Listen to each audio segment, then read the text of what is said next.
My name is Liz Alagai-Glomset. I work in the Education and Youth team at London City Hall, and I'm really pleased to welcome you all to this fourth session in our STEM webinar series from the Mayor of London.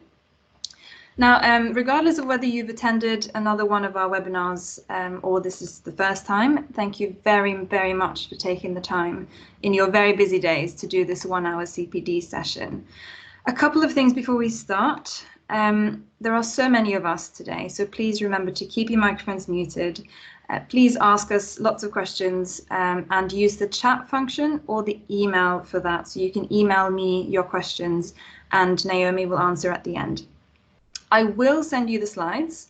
The webinar is also being recorded, so you can rewatch any bits later. And if you're not able to see the chat, which some of you may not be able to, on Teams this happens if you're joining without logging in. And if that's the case, like I said, feel free to email me any questions, and there will be other ways to interact as well, which Naomi will tell you about at the relevant time. Naomi, if you could please go to the next slide. I just want to give you a couple of useful links from the Mayor of London, bearing in mind this will also be sent to you. So I would really recommend that you sign up to the London curriculum mailing list. That means you will receive future emails about webinars and events and programs for teachers. And when you sign up, you also get access to our brilliant catalogue of really high quality teaching resources for Key Stage 2 and 3. So do join that. The link there, I will also put it in the chat just so you have it. There it is. Right, so also lots of primary schools in London are eligible to get CREST awards fully funded by the Mayor of London. So do check that out as well. This is the link for that. And finally, you can find all of the STEM webinars that we've already run on our webinars page. And you can watch the recordings there as well and access all the previous slides. So definitely check that website out too. Right, that is it from me. I'm going to hand over to our facilitator. That's Naomi Hiscock from Primary Science Education Consultancy, who many of you know already. She's really brilliant.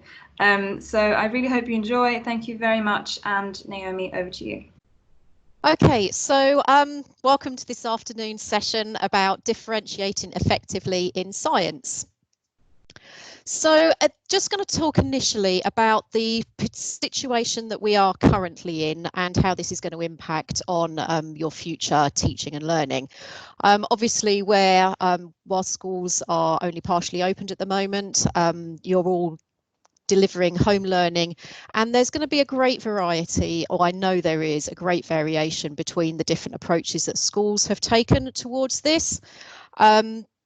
And then also within schools, you'll have teachers who are approaching their science home learning in different ways. And then also we've got to bear in mind that even though the 30 pupils in a class may be being sent the same home learning, they will be experiencing it in very different ways due to the support that they get from their parents, the amount of technology they're able to use.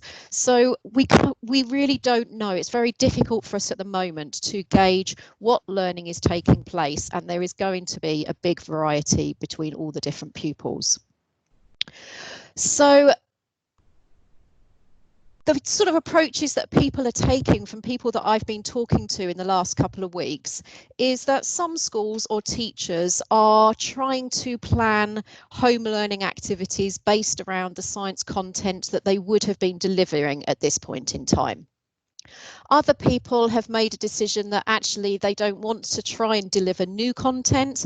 They're just focusing on giving the children opportunities to revisit content that's already been taught. So they're just revisiting that to become more familiar.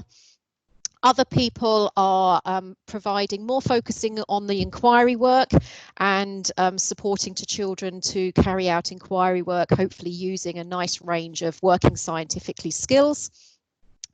Other people have been trying to encourage the pupils just to explore something sciencey of their own interest in a less structured way.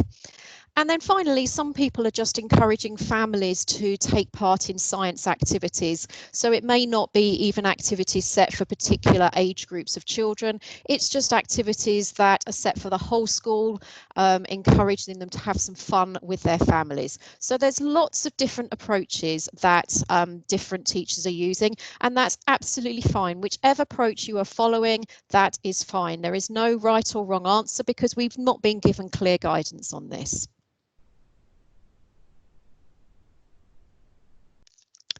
So I would just like to get a quick feel for what approach you have adopted or your school has adopted, if it's consistent across the school. So could you, if you've got a mobile phone device handy, or you can just open another tab on your web browser, then if you could type in www.menti.com and just use that code 953250, and you should be able to just type in a small phrase just to show what your approach has been. Have you been teaching new content, prior content that's already been covered, more inquiry work, independent learning of their own volition, or family things? Thank you.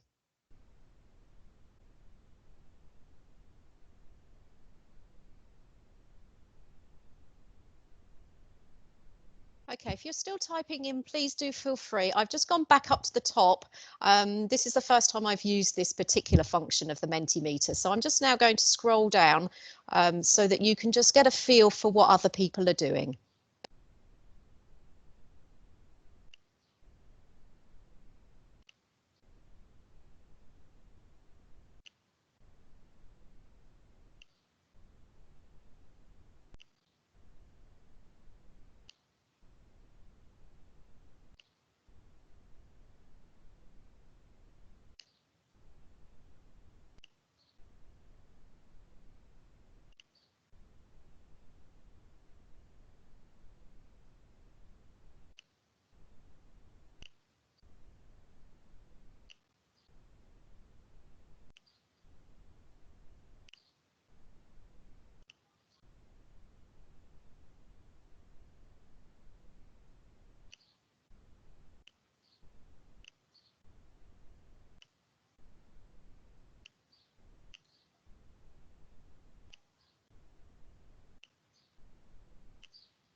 Okay, it keeps freezing halfway down.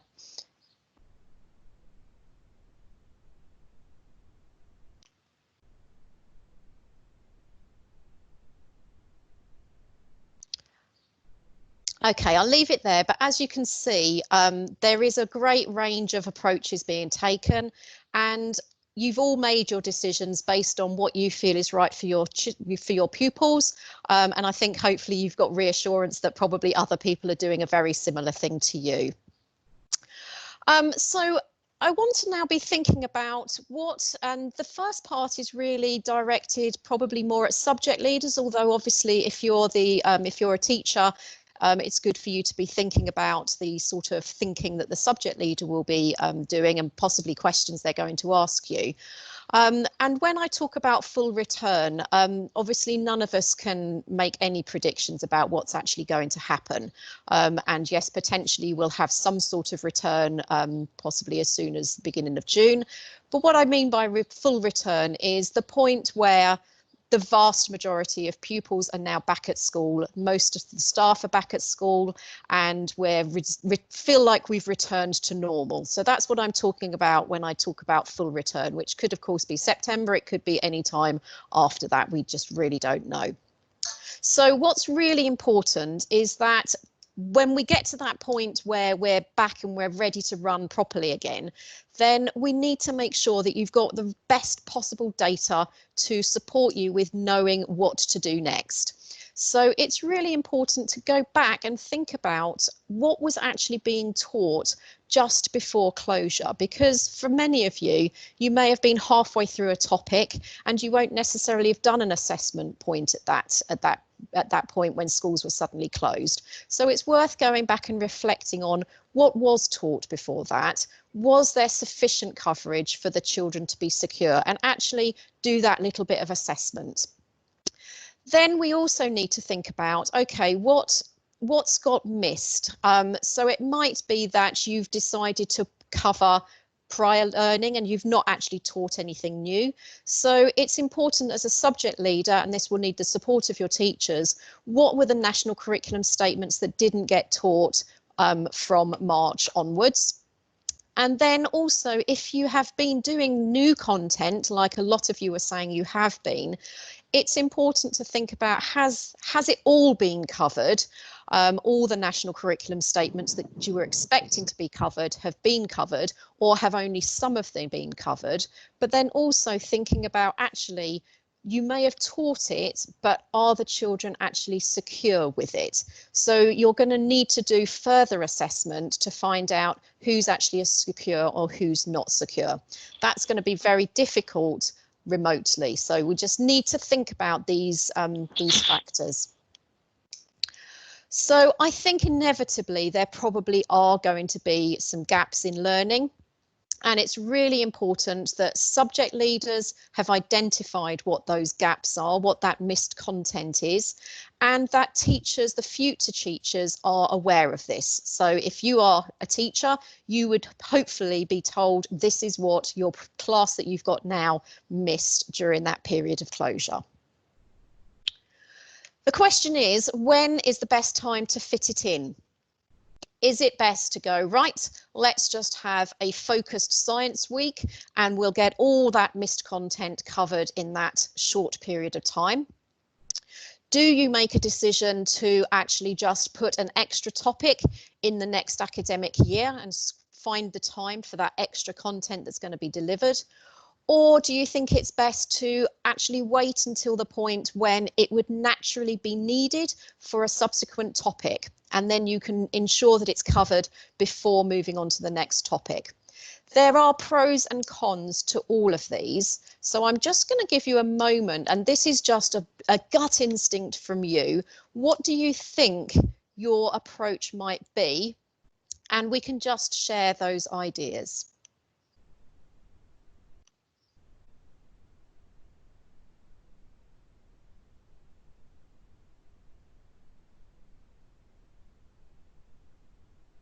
Okay, so obviously if you're still putting your comments either into the chat or onto the Mentimeter, please do feel free to do that. There seems to be a natural inclination to go for where it next fits into the topic, and that's actually what I'm going to go on and talk to you about in the next part of this webinar. I think there are pros and cons to all of them, and I think the focused science week is great, that actually if we can really dedicate a chunk of time to science, then it may be an efficient way of doing it. But what we do have to bear in mind is that actually, what if a child is away that week and they miss it? So I think that is something just to bear in mind. Fitting it in as an extra topic next term, again, it means it's not going to get forgotten, because the teacher, next year's teacher, will know it's got to be fitted in. But the question is, are we going to be able to give it sufficient coverage if we're just squeezing an extra third? We're going to basically be putting an extra third of the curriculum possibly into one year group. So is that going to be manageable? But then again, it's not going to get forgotten because it'll be in that curriculum map. I'm going to talk, I think the third option, which is actually most people's preferred option, is I think possibly the best way of doing it, but it's probably also the most difficult. So we do need to do more careful planning and thinking around this. So thinking about where things would naturally fit, what I've got on the screen here for you are the national curriculum topics. And you can see that a lot of the topics get revisited later in the year group. So in year one, we've got plants, animals, including humans, and everyday materials. And you can see that actually they would fit quite naturally in the next year group anyway. So I wouldn't be worrying about those particularly. We don't need to, it will happen in the next year, hopefully. That seasonal change, some of them we need to think a little bit more carefully about where they would naturally fit. but actually seasonal change, the topic there could fit quite nicely alongside the plants topic, because that plants topic is looking at how plants change through the year. So I would be expecting the children to be going out regularly. So it might be a really easy way just to do those weather measurements and things, and looking at a wider thing rather than just plants as part of that, or possibly as part of their living things in the habitats as well. Plants, the last time it comes as a topic is year 3, and that's about the parts and the function of the plants and how they grow. That topic does get revisited, but it's now called living things in their habitats, but that would be a very natural link there. Rocks is not something that comes up again, but part of it may well fit within evolution and inheritance, because in year 3 they learn about fossil formation, which would obviously be a precursor to evolution and inheritance. And then they will also be doing about properties of materials in year 5. So I would think that properties of rocks could be included as part of that. Then we've got these 3, which don't really naturally fit anywhere. So sound is a topic that's only covered in year 4. So that one is going to have to be thought about. Where is the best place to put that one, if that's the one that happens to have been missed? And then we've got properties and changes of materials. That's the only time that that topic happens. There's no chemistry effectively in year 6. And unfortunately, that is a big topic as well. So that would need to be thought about and integrated into the year 6. And then earth and space, again, there is no natural place for that to fit, although some of it could fit under light, where we're exploring shadows and the apparent movement of the sun. So we could make some links there. And then, of course, what we do have to bear in mind is the year 6 children who are going now. Obviously, they are likely to be one of the first to return, but it's very unlikely that you're going to be able to cover all that content knowledge. So I think the most important thing is that those children, that the assessments that are passed on to their secondary school for science give as much information as you can about what was missed, so that secondary teachers can have that information. So if you're the subject leader, you might want to have a look at the progression in knowledge documents on the Plan Assessment website, and the link is there. Those documents are all freely accessible, but these documents, this is just the plants one, and so you can see what the statements were for year 3, and then you'll be able to look through and see where is the next natural fit. Okay, so those documents will help you with doing that task. Just to show you how to access them, if you go onto the website that looks like this, and then if you click in as the subject leader at the top there, you will be able to scroll down and find the progression in knowledge documents, and you can download it from there. So now I want to move on to think about how we're going to use that assessment, particularly at this point in time, and then later in the webinar we'll be thinking about how assessment can be used to inform differentiation and what that differentiation might look like. So this little flowchart that I'm showing you here is the way that we would normally approach a topic. So we tend to start with some activities to remind the pupils of their prior learning. And then we may identify, looking back on tracking sheets, for instance, if any children were not secure, and we might just do a quick activity with those children, either within a lesson or actually outside the lesson or at a different point in time, so that we can get them caught up before we start on the main learning. So during this period of time, on the whole, most children are accessing the same learning because this is the new content that we want them to be learning. When we feel we've given them that learning opportunity and we've covered everything in sufficient depth, i.e. we've revisited things in different contexts, given them time to apply that knowledge, then typically we'll move on to what I like to call a pit stop, where you just have your class list in front of you and you reflect on who do you think is secure and who is not secure, probably focusing more on who do you know is not secure, and then thinking about what additional activities would I need to provide for those pupils to become secure. Then you can move on to an additional bit of learning to give those children the opportunity to really embed that knowledge and become secure. So some children will need consolidation activities, which may be more of the same, repeating some of the activities that you've done, but possibly working in a small group with you to guide them so they really get that extra attention that they need.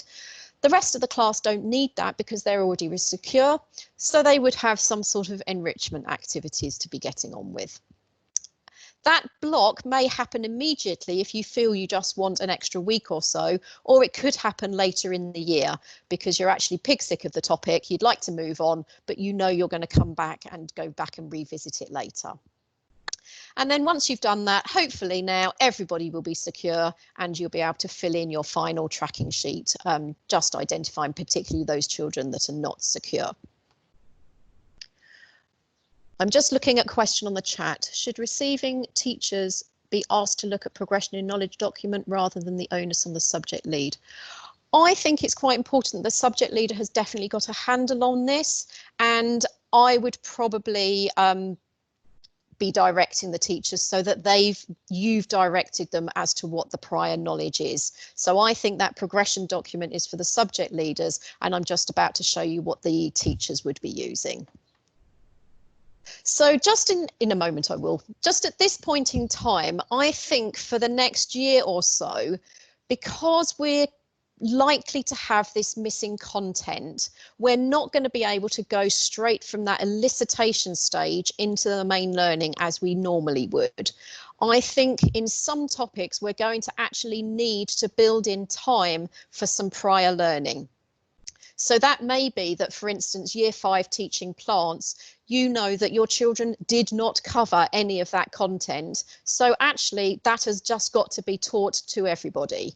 It may be that if you've been doing some of that new content during home learning time, this period of closure, some children may have got it and some children haven't. So your initial elicitation will pull that out for you, and therefore some children can go on and be doing enrichment activities on that prior learning, and some children will need to be taught it. So I think we need to build in an extra lesson or two to cover that learning that's been missed. So if you are the year 5 teacher, this is the document that I would suggest that you would need to be looking at. So this is what I would direct the subject leaders to share with their teachers. So if we know that the year 5 content, the prior learning that missed was the year 3 plants topic. So you would look at the knowledge matrix for year 3 plants. And I'll just show you what's on there. So basically this gives you the national curriculum objectives for year 3. It also shows their prior learning and the future learning, and there you can see the statement in year 5 that you would be teaching as the year 5 teacher. It also then just summarises what that key learning is that the year 3 children should have got. Because obviously as a year 5 teacher you may never have looked at the year 3 curriculum. So this is just quickly getting you up to speed and what the children need to know and what that vocabulary was that they should be using consistently. It's also got misconceptions, so again it's really good for you to check that the children coming to you haven't got those misconceptions, particularly if they've been having home learning and they may have built some of these misconceptions because they've not had that skilled teaching that would normally be identifying and addressing those misconceptions. And then there is some guidance on typical activities that you might choose to use to cover that.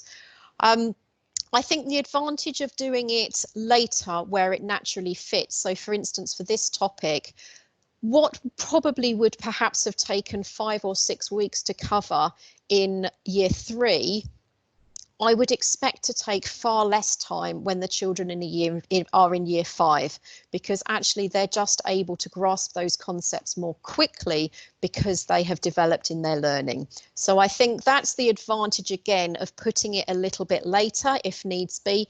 And also a lot of this would probably be being covered as part of the year 5 reminder anyway. So I think it's probably more efficient to do it in this way. Just a couple of resources to share with you as far as support with those elicitation activities at the beginning. There's an active assessment book, which you may well have lurking in your cupboard somewhere, that gives a range of different strategies and activities that can be used. So KWL grids, what you know, what you want to know, what you've learnt, concept cartoons, all sorts of things. Just have a look in your cupboard to see if you've got it. And then a new book, Explore, Extend, Engage, Extend, is for Key Stage 2. And again, it gives activities that engage that prior learning. Concept cartoons, I think I just mentioned. Again, they may be lurking in the cupboards. They're really good ways of getting the children to share with you what they know about topics. So I'm now going to move on to think about differentiation in these two periods where we've got children that we've identified as being secure and children that we've identified as not being secure. So the difference is that to be secure, the children need to be working within that. They need to be secure on those first 3 layers of the Bloom's taxonomy pyramid. They need to be able to remember things, but they can't just quote things at us. They need to show that they understand what they remember, and then they need to be able to apply it. So that's what it looks like to be secure. So that's what we'd be working with the consolidation group. And then to provide challenge and the enrichment that we're looking for the rest of the class, we need them to be thinking about analysing what they know, evaluating how they know it, and creating more things based on that knowledge. So that's that deeper thinking that we would expect if we're challenging children and providing enrichment. So there's a number of different ways that this might happen. And at the moment, because we've got them in different groups, we've got our secure group and our consolidation group, we can actually provide them different activities. So this is differentiation by activity. So it might be that the enrichment group are doing more additional inquiry activities. You can never do enough inquiry activities. And there are a number of resources that can support you with this. Liz mentioned the CREST Awards at the beginning, and they have a range of different activities which they're designed to be easy to resource and easy to run. There's activities for Key Stage 1, the star ones, and Key Stage 2, the superstar. They come with an organiser's guide, which just means you can very quickly gather the resources you need and think about what you would need to set up for the children. But I think what makes them great for this sort of enrichment thing is that there's also a pupil activity card. So actually they'll be able to get on with it much more independently, leaving you to be able to work with the children that need that consolidation. So those are really good resources. Over the period of time, if they happen to do 8 activities, then they would be entitled to a CREST award. And as Liz mentioned, if you are in London, you've got to meet certain criteria, you would be able to get those for free. On our website, we've actually linked each of those CREST activities to the areas of the national curriculum. So that might be helpful when you're looking through, rather than having to open all the activities. You could use these documents to identify the appropriate activities for the topic that you're trying to find activities for. Another resource that hopefully many of you have used in the past is Explorify. And there are some really good activities on there. It tends to be the ones that we don't necessarily use when we're setting out with Explorify, but they're really good activities that, again, you can give the children to do more independently. So there's problem solver activities such as designing a sports kit, so thinking about materials. There's these mission survive. So I've just picked one activity there about designing a new seed. So they'd be using their knowledge to about seed dispersals and things to think about their new design. And then big questions, which are quite often they're just thought questions and sometimes lead into inquiry as well. So do have a look at those resources. The other thing you might want to think about is more extended thinking tasks, and again Explorify provides those as well.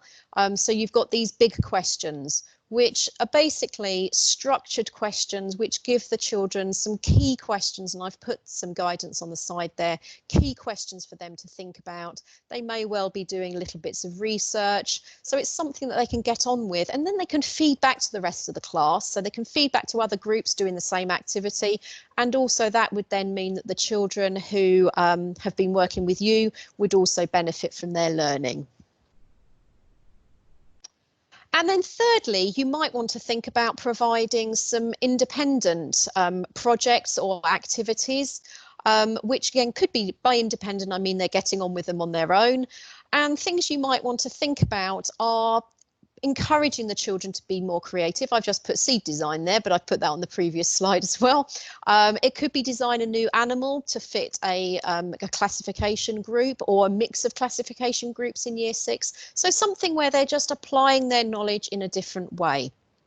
It could be that you give them wider research to do. So in year 5, they will have studied probably 4 life cycles perhaps, so they've done 1 bird, 1 reptile, 1 mammal, but actually not all mammals are the same, so they might want to research some different mammal life cycles.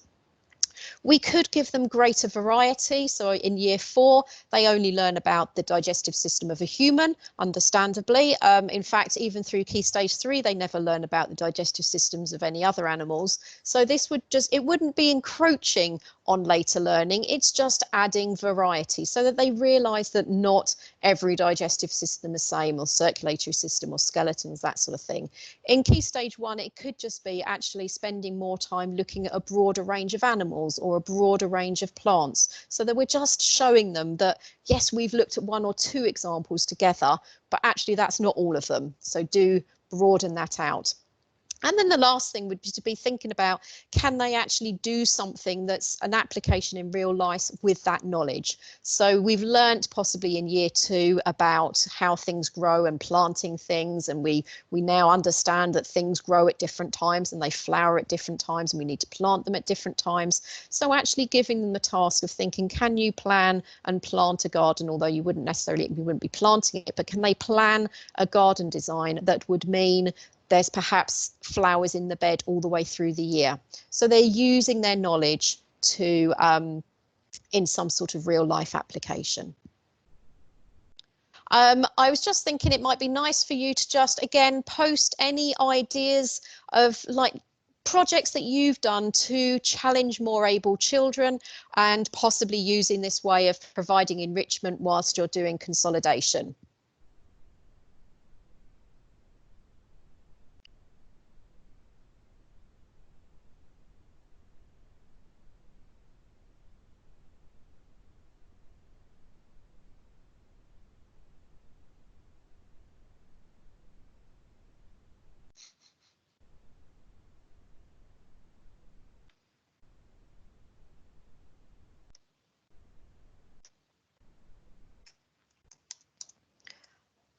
Okay, there's lots of nice ideas coming in.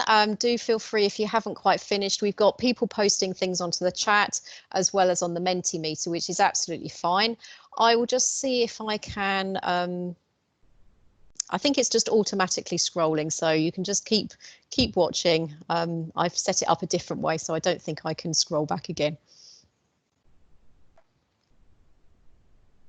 But that's great. You've got so many ideas there. What we'll try to do is make sure that we can save these ideas somehow. We'll do the best we can, and then they can be sent out for you with the slides afterwards. Okay, I'm going to move on, but you can probably still keep adding if you haven't quite typed yours in yet. Okay, so that was very much talking about where we know we've got children at different stages, where we've got those secure children and those not secure children. What I want to now move on to think about is differentiation, where we're doing the main learning, where all children are probably going to be engaged in this learning because we need to cover the same content with all of them, unless we've identified that some children already know everything, in which case they would be being dealt with later. But on the whole, most of the class or all the class will be learning the new knowledge. And obviously, well, not obviously, you could group your children in ability groups. And here I'm thinking more about everybody's learning the content new. So now I'm thinking about how can we differentiate the working scientifically things. So it might be that you have some children who are really good super scientists and they've got those really honed working scientifically skills. So you might actually decide to pop those children in a group together, and then you can provide activities, differentiate activities for them in by the inquiry that they're doing. So for instance, if you're doing some classification, that higher achieving group may well just be given different objects to the rest of the class to sort. If you are sorting animals, it's easier to sort a wide range of different types of animals, whereas if you just give them mammals or insects, they're going to have to look more closely and think more carefully about those differences and possibly also do some additional research to support that. You could also ask them to use different presentation methods. So they could use Venn diagrams, Carroll diagrams, etc. If we're doing research, then it's possible to provide the different groups of children with different resources. The question is, are you differentiating by English or are you differentiating by science? That is a question that I'm not going to go into here. You could provide some children with just one resource to use, whereas other groups of children would be having a choice of group or would be having to find their own resources, their own websites or their own books. Different questions will be more challenging than others. So some will be basically fact retrieval questions, whereas others may be bigger questions that involve them finding those facts and then doing something with them. So they're actually synthesizing or evaluating those answers. And again, using different modes of presentation. So are we doing a PowerPoint? Are we presenting it orally? Are we doing it as writing? Are we using a particular genre of writing? Again, is that science or is that English? If we're doing a comparative or fair test, again, giving different groups of children different resources. When they're then deciding what questions to answer, they will be basing that on the resources they've got, and you can push children towards different questions to explore. If you give them different measuring equipment, that can make it harder because you're giving them more sophisticated equipment, or actually it can make it easier. If you don't give them certain resources, they have to think more creatively about how they're going to make observations or take measurements. Different questions will lead to different levels. Some will be comparative tests, some will be fair tests, and generally on the whole, comparative tests are easier to do. So these different questions here, you can see that depending on the question, it will lead to different types of graph. So the first one we're changing something in words, we're measuring something, or we're not measuring, it's just a description, so you can't draw a graph at all. Likewise with the second one, we're changing in words and we're measuring numbers, so we can do a bar chart. That would be a comparative test. When we move on to discrete numbers, again, it should be a bar chart, but it's a more complicated method, possibly a more complicated inquiry. And then where that last one there, we would expect the children to be drawing a line graph. So different questions are easier or harder to set up. And then we should also be bearing in mind, if we're going to ask them to present the data, they should be presenting it in the appropriate form. So that will also have an implication. Question again is that maths or is that science? If we're doing observations over time, it might be the type of observations that you're expecting the children to make. Are they just counting things, or are they going to be measuring something? The objects that they're observing, small things, are generally harder to observe than large things. And then how many observations are you making? You could actually make numerous observations at any one point. Are we counting leaves and measuring them and measuring the height and looking at how healthy it looks, or are we just counting leaves? So again, that will make it a more complex task.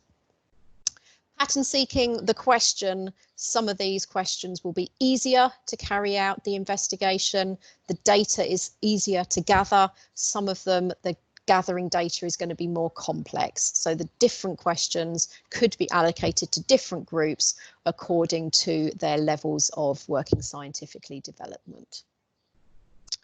So we've talked about if you've ability grouped them and you've perhaps hived out your most able children, your most able scientists, you could give them slightly different inquiry work to do.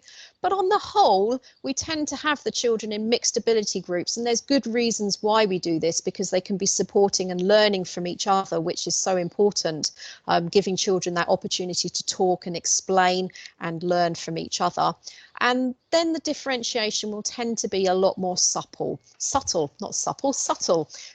it tends to be by support or by the outcome that you're expecting them to achieve.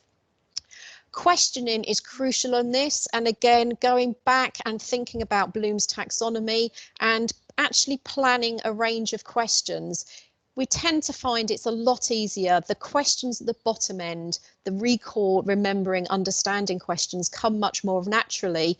They're much easier to come up with. It's those questions that promote the children to do that longer term thinking, that deeper thinking. Those are the questions that we need to plan. So it's possibly you only need 1 or 2 questions for the activity, and then you are going around and asking those children specific questions. So they're doing some additional thinking whilst they're doing their inquiry. It might be that you choose to allocate different roles to the team, the people in the group. There might be a team leader, a tester. So the tester may be somebody who you feel needs practice with measuring things.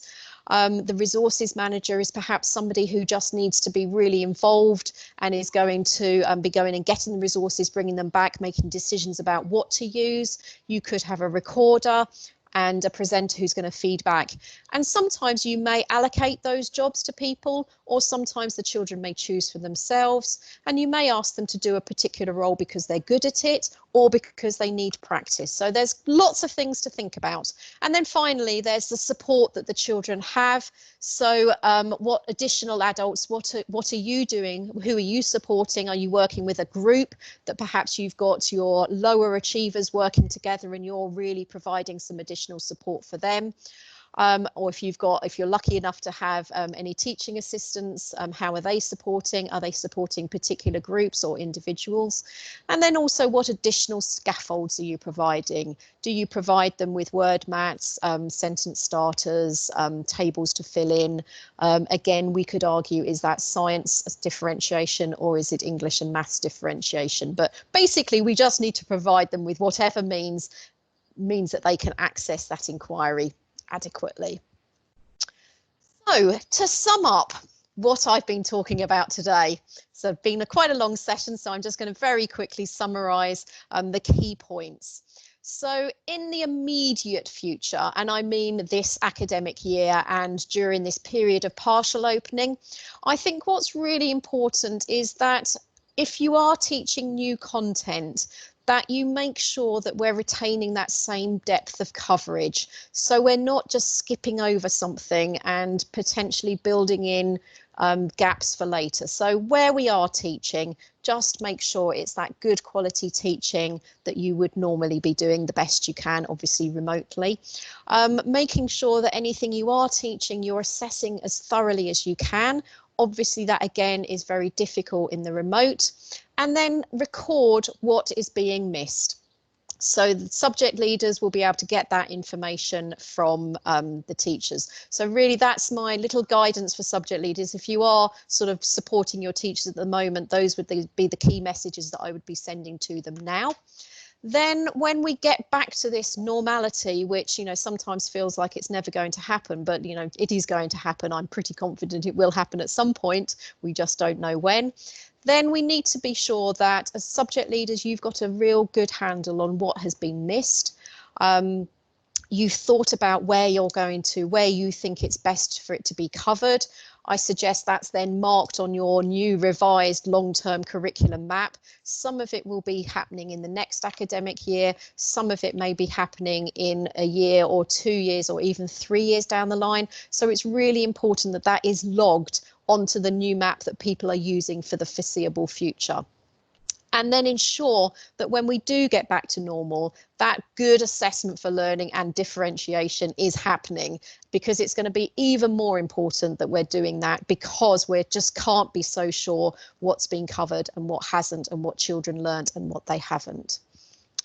And then as a subject leader, as a teacher, we need to be doing all the things that we would normally be doing. So that good assessment for learning at the start of a topic, making sure during our main learning that we're differentiating as we would normally do, and we're picking up on misconceptions and dealing with them.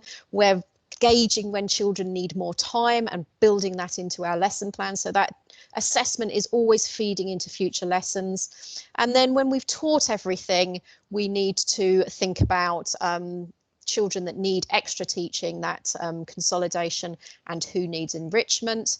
But then this part that I've just bolded in yellow, that is going to be for the near-term future, where we're still covering that missing content. So it's almost when you go into a topic where you know that there's likely to be missing things, we're just building in extra time. So we just don't launch ourselves into year 5 plants. We give ourselves time, real, 1, 2, 3, 4 lessons, however much you think you're going to need, to actually really make sure you have covered that content, because otherwise it is going to make teaching the year 5 plants, living things in their habitats, a lot harder, and it's going to slow you down, possibly build in misconceptions. So differentiation, what is the magic bullet? I'm sorry, there isn't one. Unfortunately, it's much more complex than that, as I'm sure you've become aware through the webinar, if you weren't already aware of it, which I'm sure you were. What you need to be doing is using a range of strategies to differentiate each activity. And that's going to depend on the activity itself. It will depend on the children that you're working with. So again, it could be that you've got 2 classes teaching the same activity, but you've got different children in your classes. So you may need to tweak it for your particular children. And then also you need to be thinking about the additional support you've got, and a whole range of other things as well. So unfortunately, there isn't one right answer. It's just basically that you've got to think about it lesson by lesson. So that's the end of my slides. I'm just going to ask if there's any questions. So there was one about what's the balance with literacy and numeracy in missing learning? I think the problem is, actually, I'm just going to stop sharing. No, I'll leave my screen as it is. Every single subject, when we go back, is going to be clamoring for time, because every subject leader is going to have identified missing content. And unfortunately, I think maths and English are going to win the battle. Because obviously there's more missed content, because they're teaching 5 lessons a week as opposed to 1 or 2 lessons a week. But I think the sooner we can get back, and I think the children deserve a broad and balanced curriculum, and a diet of maths and English on its own is going to be very unsatisfying for a lot of children, if not all children. I think science is a really good way of engaging the children and giving them the opportunities to give them the opportunities to use their English and maths in a different context. So we can think about using science as part of our maths and English as well. I would also say that actually science is a great opportunity for doing outdoor learning, and the feedback that we're getting, certainly from schools, and I know it's causing a lot of ruction, the Danish schools who have already opened, and they are doing a lot of outdoor learning. And obviously science is a subject that lends itself really well to being done outside. So that's also another positive for why we should get science going as soon as we can. There was another question around monitoring, and obviously if we put it in where it most naturally fits, it could be next year, it could be in 2 years' time, it could be in 3 years' time. And that's why I think it's really important that the subject leader has a handle on that, so that when they're monitoring in 1 year's time, 2 years' time, 3 years' time, they would be reminding the teachers that actually don't forget you've got that content to cover, because in 3 years' time there could be teachers teaching who have forgotten that coronavirus existed and weren't teaching at the time, so they won't be aware of the implications of the school closure. So it would be the subject leader's responsibility every time one of those topics comes up. So looking at the curriculum map, they go, okay, 3 years ago this was happening, I need to remind the current teacher to deal with that.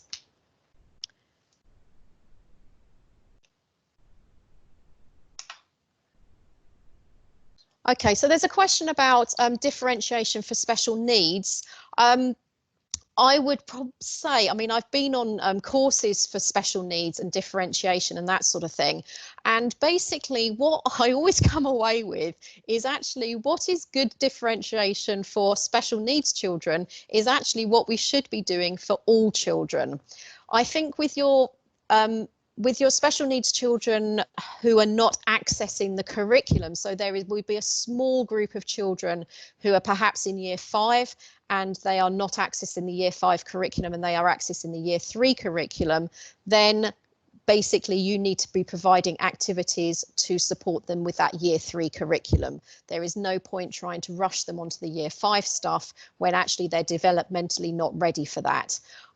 So differentiation is even more difficult, and especially if you're working in a special school, you may only have 5 or 6 children in your class, but they will have very different needs. But on the whole, those particular teachers will be very good at differentiating anyway.